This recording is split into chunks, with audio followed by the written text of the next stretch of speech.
a gig story.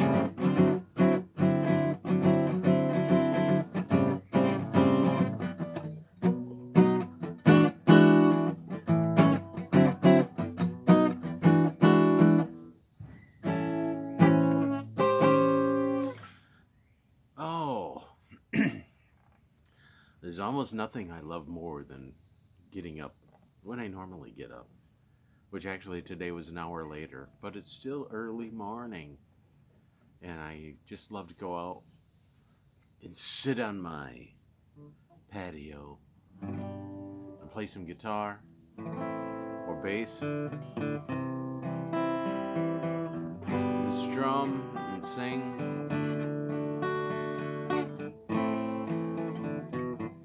and just kind of swat mosquitoes. There's something about the way she's dancing and drinking chill Patron. If she's lonely now, she won't be lonely long. Heaven help the fool who did her wrong. It's too late, too bad, she's too far gone. He should have thought that before he left her all alone.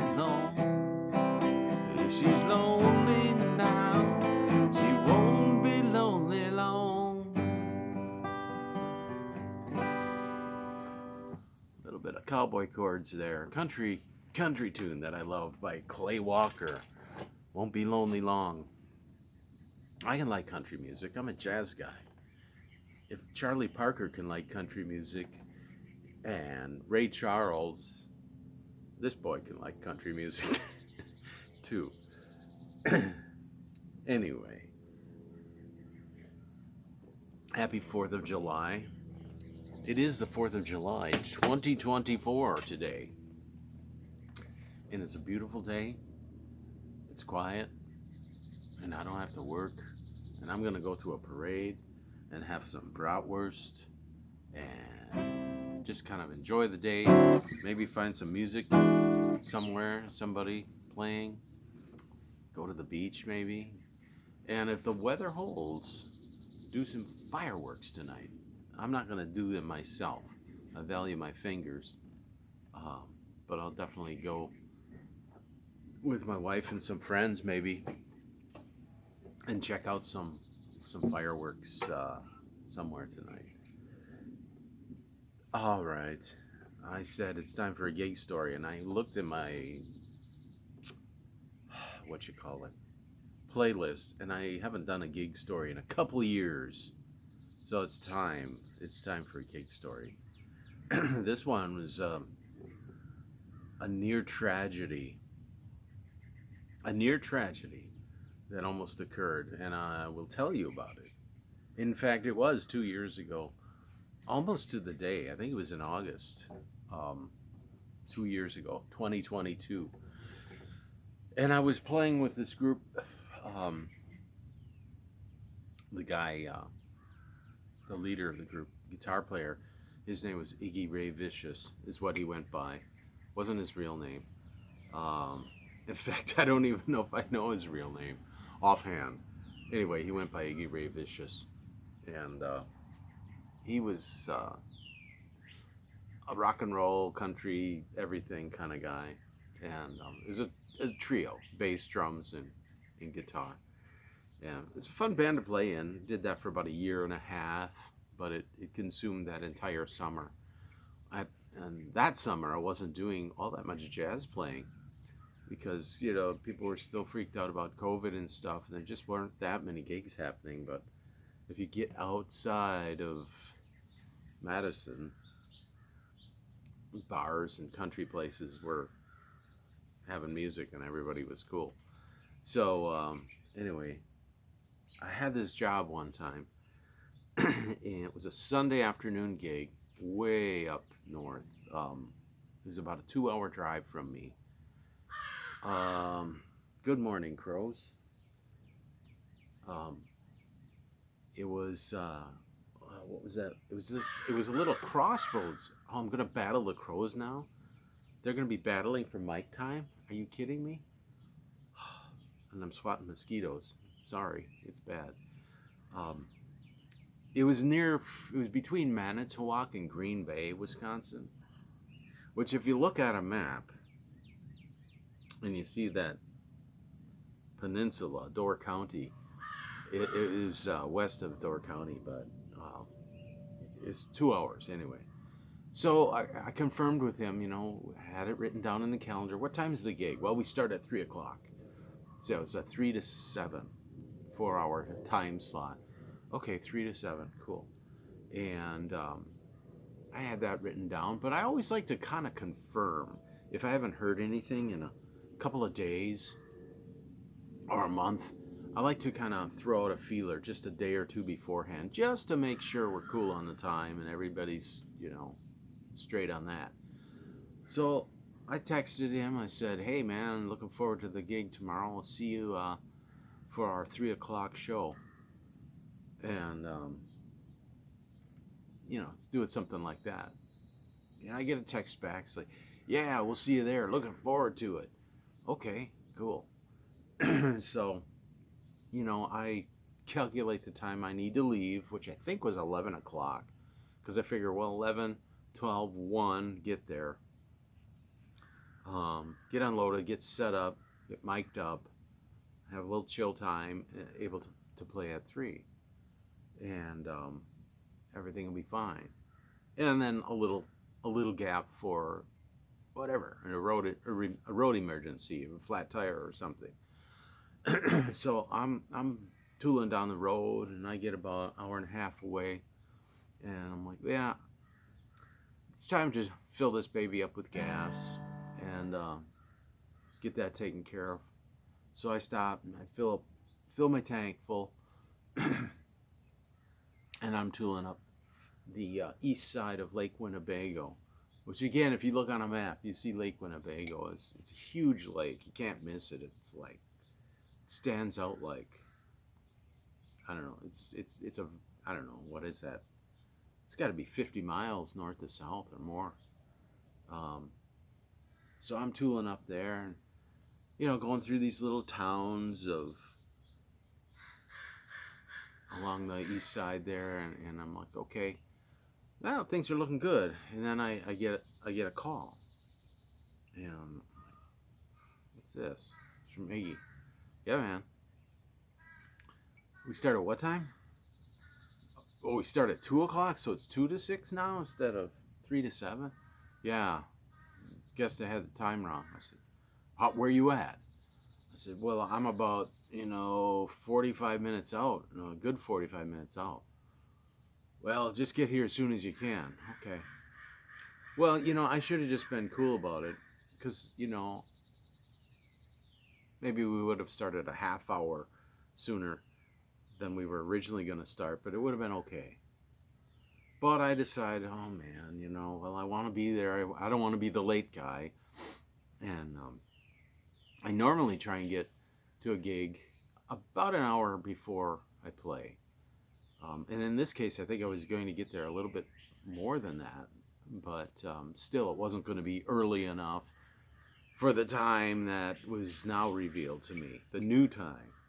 So I decided to kind of step up, the acceleration, get the speed up a little bit, and, looking out for cops and everything. And I got up to this area and Highway 10, and I'm tooling down Highway 10, but kind of watching it. And there's a route I can take that's actually mapped out as the best route.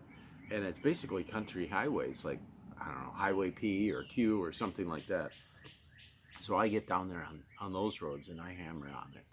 The old Toyota is winding out, so I'm like going 80, 90 miles an hour on these country roads. And I'm being careful, and there's not a lot of traffic. It's a Sunday afternoon, and I'm like booking.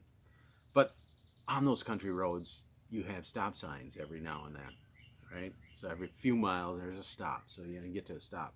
Of course, I stop after going pretty fast, and then I accelerate really hard, and I wind it up to 80 miles an hour, and I'm just like keeping my eyes out for any deer. Usually they don't cross in the afternoon, but you never know. And it's just you got to be careful. And so anyway, I'm just moving, and I get to another stop, and I hammer on the accelerator, and I'm just whoa, and I get to this next stop, and I look both ways, everything's cool. And I'm like, I smell something, the unmistakable smell of gasoline. I'm like, well, that's weird. I wonder if somebody came by here, was leaking some gas or something on this crossroad. So I accelerate, and I'm like, I'm still smelling gas fumes and like really strong. And I'm like, what's the deal? How could, I mean, I know I've been driving hard, right? I've been pushing it, but it's not like the car is not running bad. So could I blow a fuel line? Not likely with a 1.8 liter engine or something like, it's not a powerhouse. I didn't blow any fuel line. What's going on? I had no idea I could smell this gas. And I'm like, is it from me, or is there some other vehicle that in front of me that's leaking gas on the road? So I continue, and I shut off the external air, so it just recirculates what's inside. And that smell goes away. And I hit the button so it brings in air from the outside, and it comes back. And I'm like, dang, is that coming from me? And then I'm looking and I'm looking at the gas gauge, and the gas gauge is down significantly more than it would be for, I think I had at that point 55 miles on the tank, and it was down below 3/4 of a tank. And I'm like, but that ain't right. I mean, I just filled up like 30 minutes ago or 40 minutes ago, and that ain't right. So I'm like, man, what could it be? What could it be? And I'm getting a little bit nervous, but I'm like, jeez. So anyway, the place we play, it was literally a roadhouse, like a biker bar kind of tavern. A lot of bikers there, and gravel parking lot, and it looked like a Western saloon, with a walk around porch, I guess you'd call it, with timbers and everything, and, horseshoes and stuff like that hanging up. Kind of a neat place. And uh, I get there, and I pull into the parking lot, and the stage is a flatbed, right? But it's a little deeper than a flatbed, and they put a permanent housing around it, so they could move this thing, in and out of there during music season. So I pull up behind the stage, and I open up my car door, and I'm like, man, the smell is so strong. And I open my door, and I look under my car, and literally pouring out of my car is fuel, like coming from the gas tank onto the hot exhaust. It's just like steam is coming up off of that hot exhaust, and the fuel is just pouring out, and I grab my drums and I throw them up on the stage, and Iggy and Pete, the bass player, they're looking, it's like, man, he's like, you leaking fuel? I said, yeah, my car is leaking a ton of fuel. And I pull my stuff out and put it up, and it was like, well, yeah, don't worry about the start time. Just get set up as soon as you can. So, I put my things up on the stage, and somebody came over and says, hey, man, if you could move your car to the other side of the parking lot, that really smells bad. And I'm like, yeah, no problem. So I start my car up, and I move it to the other end of the dirt parking lot, or gravel parking lot. And I'm just, of course, I'm rattled. I mean, number one, I'm late according to the new schedule. Number two, my car is belching fuel, and I don't know what I'm going to do or how I'm going to get home. And I'm, a Sunday evening, 2 hours from home. What am I going to do? Well, it was, I finished getting set up, and I think, did I play the first set? I think I played the first set, and still the fumes are really bad because, number one, there was a puddle of gas behind the stage, and number two, the car over across the parking lot is still leaking fuel. And I'm like, the thing is shut off. How can it be leaking fuel? You know, the fuel pump is not belching gas or anything out. And mind you, I had my fuel pump replaced approximately about 8 months prior. So it's not like I didn't think that was really the issue, but who knows? It could have been. And I'm just, my mind is scrambled. And anyway, and so Iggy talks to the bar manager guy. He's a biker, hippie looking dude, and super nice guy. And he comes, he's like, I know a guy.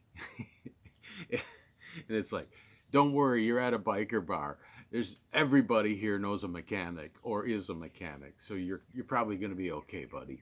Yeah, I'm like, oh, thanks. You know, I know a guy just down the road, so he'll come by and check it out. So, you know, just don't worry about a thing. Just play your show, and things will be okay. So, I get up on stage, and I'm feeling a little bit better, but still pretty darn rattled.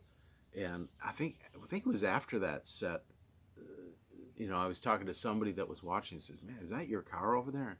I'm like, yeah. He says, can you move it? It's just because, you know, the breeze was blowing enough that it was kind of going over the crowd. And it was really obnoxious. It was really bad. And so I did. I moved my car. Again, this is a crossroads, and there's like an empty lot across the highway. So I move it over there, and it's still belching gas, but it started fine, you know. But definitely the gas gauge is down to about half or less than half now.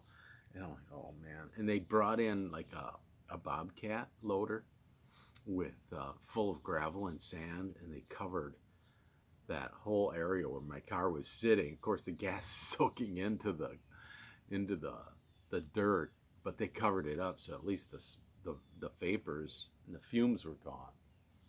It's just unbelievable. Anyway, this guy comes out and takes a look at it. You know, we're playing the second set, and pretty soon I see, you know, a flatbed. What do they call those? Not a lift gate, but a yeah, it was, you know, a truck with a winch, you know, and a flatbed that tilts down, and they winched my car, and my car goes away, bye-bye. And here comes a Toyota van parked next to the stage, you know, and I go to the bar owner. He's like, yeah, Joe took your car to his shop. It's just 6 miles down this road. He's a real trustworthy stand-up guy, you know, and he got you a loaner vehicle. I'm like, oh man, what a blessing! Are you kidding me?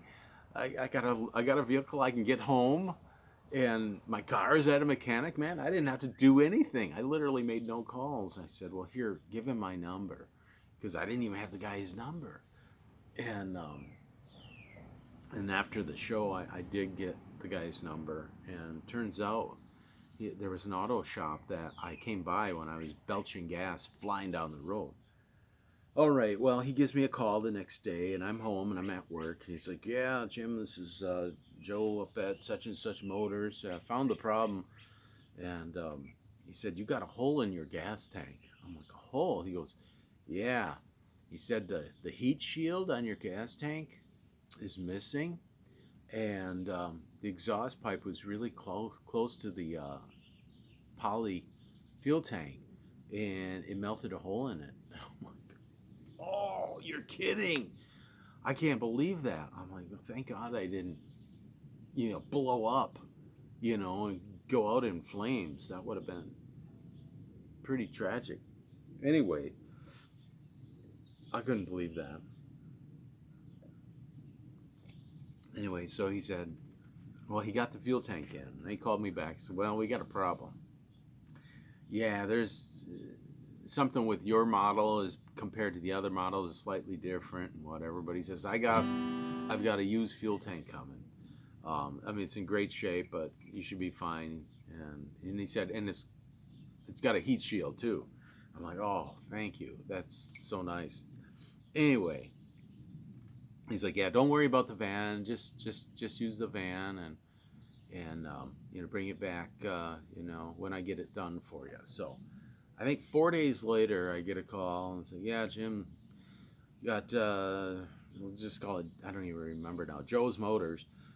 Got your car or got your car ready. Got the fuel tank installed. Heat shields on there.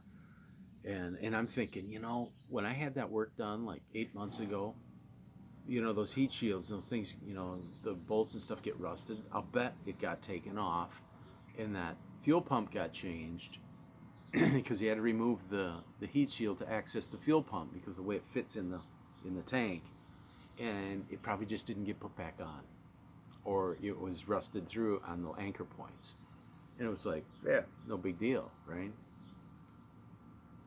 I'm not going back to that particular mechanic. But anyway, the guy that took care of me, he's like, yeah, I got it hooked back up for you and everything.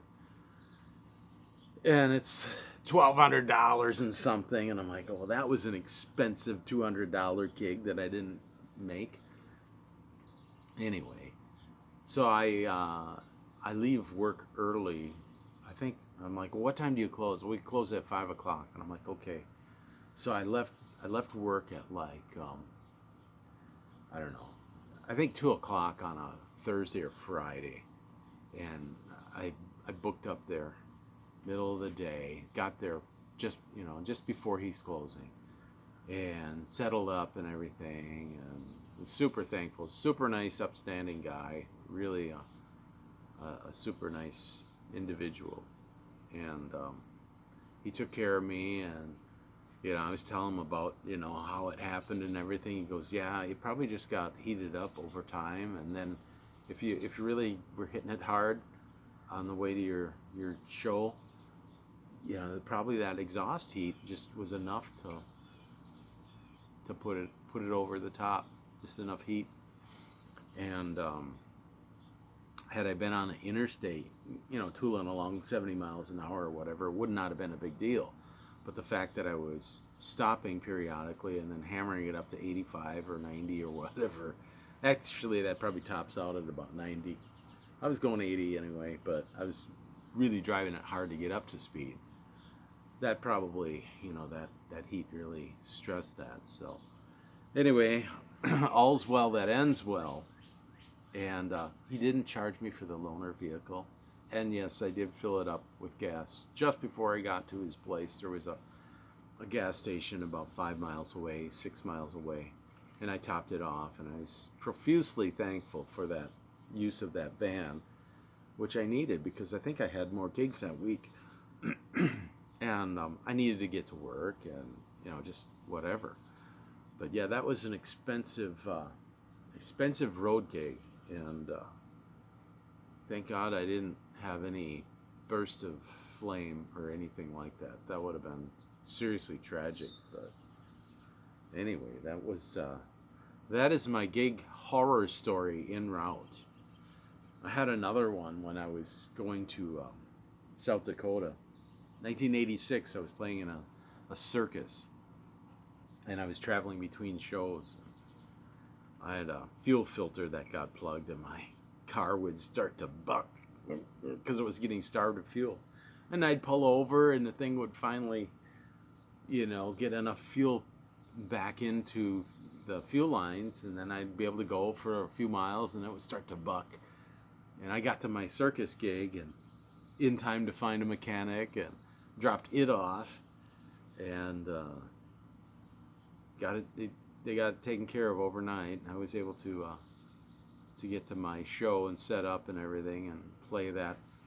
I play that night, and then the next day, I think that was or it might have been a 2 show, like the next day, a matinee and an evening, and then following that,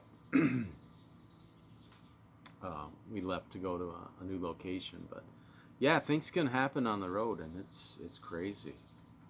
But hope everybody's doing well. Thank you so much for tuning in. I appreciate it. It's nothing like a beautiful morning and having some coffee and playing guitar, just sitting and enjoying the beauty. And the mosquitoes. Oh, it's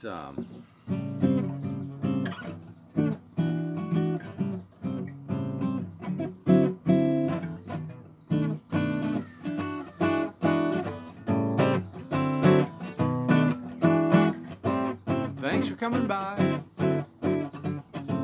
and listen to my gig story. Thanks for coming by.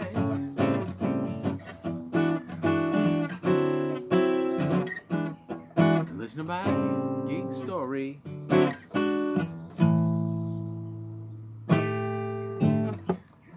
We'll see you all. Stay tuned for some drum repair stuff and musical instrument repair stuff and some drum cover stuff. Got 3 videos of Sting tunes that I'm going to be submitting for the Sting and Police Week coming up July 19th. Hang out for that. Please like and subscribe. We'll catch you again. See you later. Bye-bye.